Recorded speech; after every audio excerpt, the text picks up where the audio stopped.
Well, the Royster-Clark facility was a fertilizer manufacturing plant that manufactured fertilizer from the 1950s up until roughly 2007 when the facility was closed.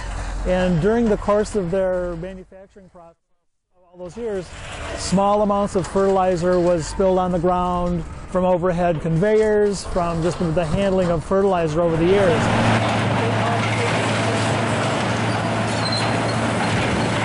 This project started roughly in 2002 with the Department's Agricultural Chemical Cleanup Program doing a case initiation here where we found some contaminated soils.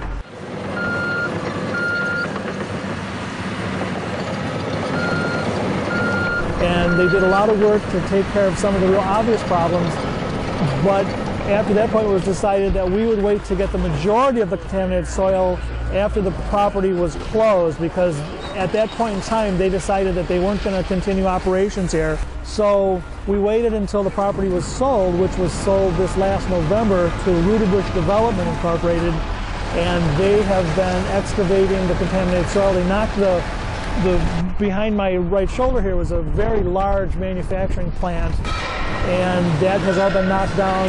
Most of the material was recycled. It was mostly steel. Yeah, this would have been from the floor to the ceiling probably, and this would have been the side,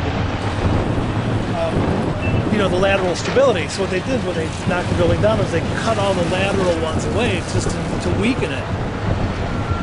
And then they got it to the point where it was weak enough, then they just kind of pulled.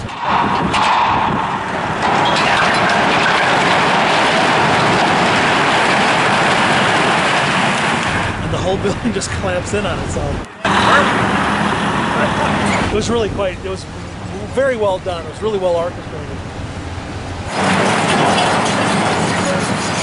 Originally about 1,700 acres. Yeah, I think we'll probably finally have about 2,000 acres. Okay. It's the developer, it's the contractors, and it's the Department of Natural Resources and DATCP. We get together once a week just to kind of fill me in and fill Department of Natural Resources in on what's going on, what's happened over the course of the week. Are there any difficulties? Are there any problems? Right up to speed with what we're doing here. The consultant hires an analytical laboratory that has the capability of coming out to sites. It's called a mobile lab.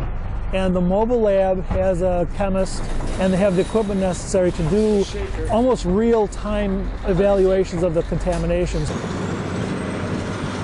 Where that bulldozer is back there, if you see, for where he is and towards me, this is where the building was. So they've excavated all the contaminated soil out, and they're slowly backfilling, coming towards the south.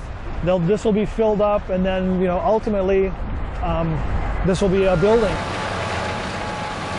The large piles of dirt you see in the background are this kind of the end result of the crushing operation. They're taking the big concrete floors, the big concrete blocks that we're finding all over the place as a part of the remediation.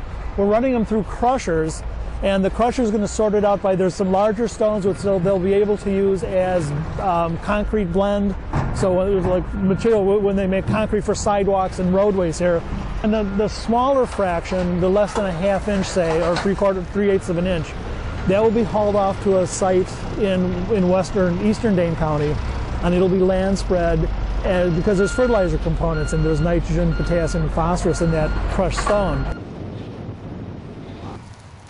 Oh yeah. Garrett, you can smell just a little bit of, there's a little ammonia odor in it.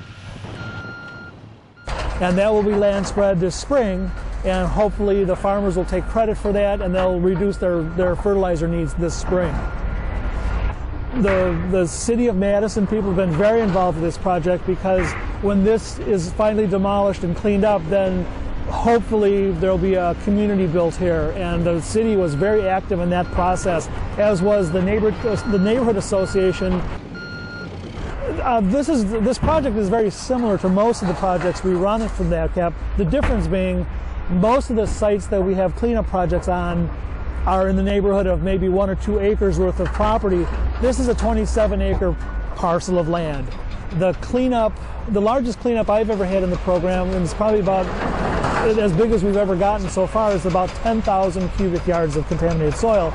This project is greater than 30,000 cubic yards. So this is a very large project. They're removing the contaminated soil, they're bringing in clean soil, and they're making a clean site here.